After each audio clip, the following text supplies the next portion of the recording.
I'm Whitney Henry. We are in the Toka Lab at Beth Deaconess Medical Center, which is an affiliate and teaching hospital of Harvard Medical School.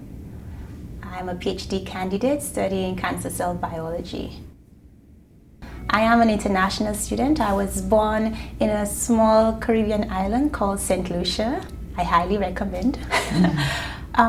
My parents were not scientists. They were very modest people. My mom was actually a seamstress. My dad was a supervisor at one of the first electrical companies in St. Lucia. However, I think they did an excellent job in instilling in my siblings and I discipline, a strong work ethic, and really a desire to use our knowledge and talents to help the wider community in a positive way. It really started off with being fascinated with the stars and planets and things like that.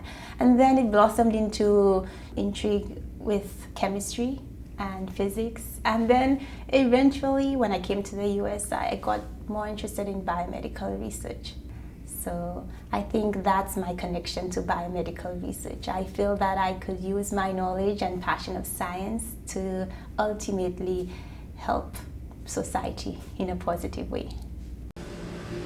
Right, so under the umbrella of cancer cell biology, specifically I work on two distinct projects. One explores the effects of aspirin in a specific type of breast cancer. The second project I think is more of an exploratory type of project. Actually, a large proportion of our human transcriptome is made up of non-coding RNAs. So the question is, what do those things do? What are they? Where are they located in the cell? And what are the biological processes that they affect? And just knowing this information could give us new avenues for diagnostic purposes or therapeutic strategies. And I think that's exciting. It's like going into a new territory, and it's definitely a place that I definitely think is just intriguing. As a cancer cell biologist, our big question is really to understand the fundamental events and players that are required for a normal cell to become a cancer cell, and to use that information to develop better diagnostic tools and therapeutic strategies for treating cancer. So a few years ago, there were some very seminal epidemiology studies that suggested that aspirin use could have a beneficial effect, specifically in colon cancer patients whose tumors had a mutation in a gene that was called PIK3CA, so PIK3CA. Now, interestingly, this mutation is highly prevalent in breast cancer, which is what my lab studies.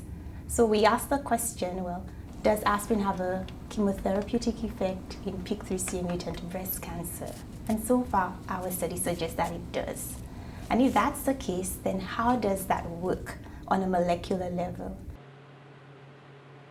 What are some of the tools that you use?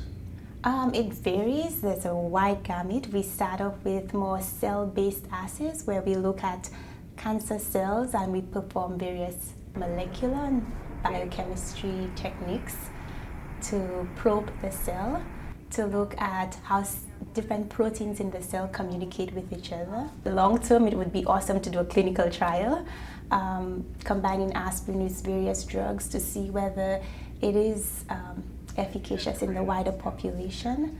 And I think also just using a drug that is so cheap and so widely available is in itself something that would be beneficial to just a wider society. I think, being a biomedical research scientist is to be part of a large community of individuals who use their time and energy to perform research that ultimately translates into improving the health and life of people everywhere. It's an exciting place to be, challenging, yes, but very rewarding.